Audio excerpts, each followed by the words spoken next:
Hello and welcome to whichever channel I end up putting this on. This is our unboxing of our very second Katkin delivery.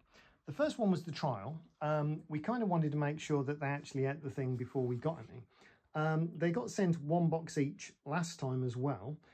This time it is the double portions and 1 full month worth of food. The other did last them longer than it was supposed to, purely because they kind of liked it, but they needed to be coerced and persuaded into having it. So let's see how easy this opens. This is Luna's box. Luna has been standing on top of this box up until the point at which I got the camera. She's in the window at the moment, so she will probably come in as soon as she hears and understands what's happening, because they are big fans of boxes, as are all cats. So if you've had Katkin or similar in the post, you will know that there is an assortment of flavours, and they're all named after the sounds the animals make, which is good if you're, educating small children. Bad if you're trying to persuade vegetarians to feed them with the food, because it just makes them think of what they actually were. You get this lovely bag, which we will talk about later, and some stickers, and oh, referral code. I don't think that actually works because I have to tell you what my referral code is. And in here we have some ice, but we also have one heck of a lot of pouches. Now, we were the first delivery on the van on the original order, so everything came and it was still frozen. While this is cold, it isn't actually as hard as it was the first time, but I think it should be right. It hasn't defrosted. This one is cluck, which is chicken. I think this is one of the only flavours that is actually what it says it is. Most of them have a more cluck. I suppose this is Luna's box actually. There's not much exciting in here. Splash, which is whitefish, salmon and turkey. So it's not just splash, unless, you know, turkeys have got water wings. Again, they all look like meat. There should be a third flavour in here at least. Yeah, there's one at the back there. This one's more frozen. This is the gobble itself, so you can see that's hard. Just turkey. So that one's just the thing. And it's like, to human eyes, they all look a bit disgusting, but they seem to like it. Oh yeah, so we got 4 of whatever B is and 8 of the rest. Let's see if she's... Oh, there we go. Luna, you're on the YouTubes again. And if we take the bag through to the kitchen, we attract the attention of Flo. Hello, singing. You want to go out? Yeah. She's so pretty. She does the floki koki, which is where she goes out, and then she comes in, and then she goes out, and then she comes in. So here we have the giant bag. In fact, if I move this slightly, these are actually the jars of sprinkles that we got with the last order.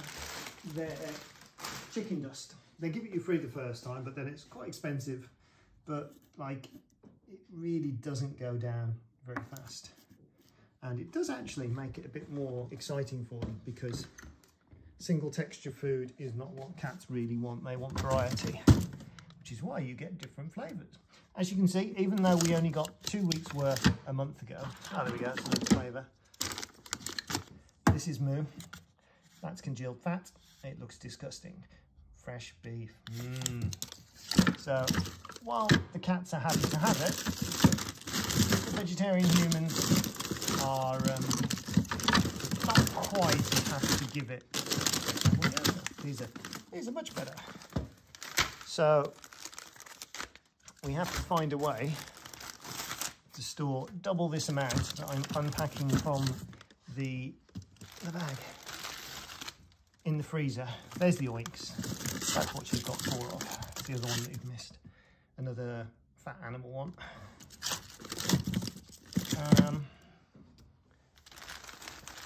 Which, if you live in a house with a chest freezer, is easy. But as you can see, one cat is going to take up half of the drawer of our freezer, which in effect isn't too much of a problem. but it's something to consider. So what you do is you take about 3 or 4 days worth and you put them in the fridge, at the bottom of the fridge, in the nice cold bit, and they gradually defrost, and then you can feed with them. This one splash, which was at the bottom of the bag, is basically ready to feed now, even though it was supposed to be frozen. That's fine, it's kept refrigerated. Future reviews. So I'm not too worried about it, but that will go on to the feeding thing next so that we don't have to refreeze it. And now Luna wishes to go out. This is the chip feeder that she uses so that the larger cat does not eat all of her food, even though Luna is the older cat. It's very windy today, so both of them will want to come straight back in. One of the other interesting aspects about the Katkin delivery is that you get it in puffing packaging, which, as it says, is eco-friendly materials that is basically made from sheep's wool. So when we saw this, we were expecting kind of some composite mix, and you know, you kind of look at it and it's like, yeah, it was once wool, but now it's just churned up stuff. But I don't know whether I can do this in an easy way. Let me see if I can unpack it on camera. So hopefully you can hear me. Birmingham Attractions in the background. So the bag that we've been using, we can kind of turn inside out. All the packaging is now in the bottom section. Probably should get the scissors for this actually. One teleport later.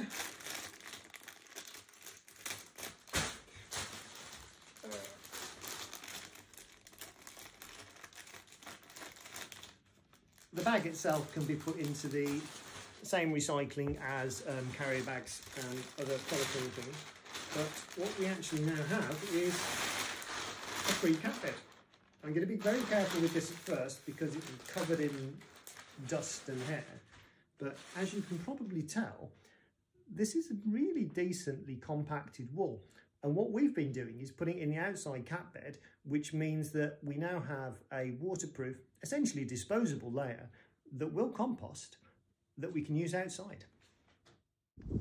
Case in point, here is one slightly trashed, wonder by who, cat bed, using the wool from last time, where we sort of set it up so they could burrow into the middle, but they've kind of been pushing it down and sitting on top, which works fine in the hot weather anyway. And so then we have replacements. So now Flo and I, there she is, back in eating her food, are going to unpack and freeze the rest of the Katkin food. Because both of our cats are essentially the same size, it really doesn't matter whose is whose, but it does actually say on the boxes which one's which, so you know which cat gets which food, if that does matter. I will hopefully put up a video of them eating Katkin, but as it's not dinner time yet, I just wanted to put these in the freezer so that on today's rather sunny day, we didn't have a load of molten fish. Please like, comment, subscribe, etc. Bye!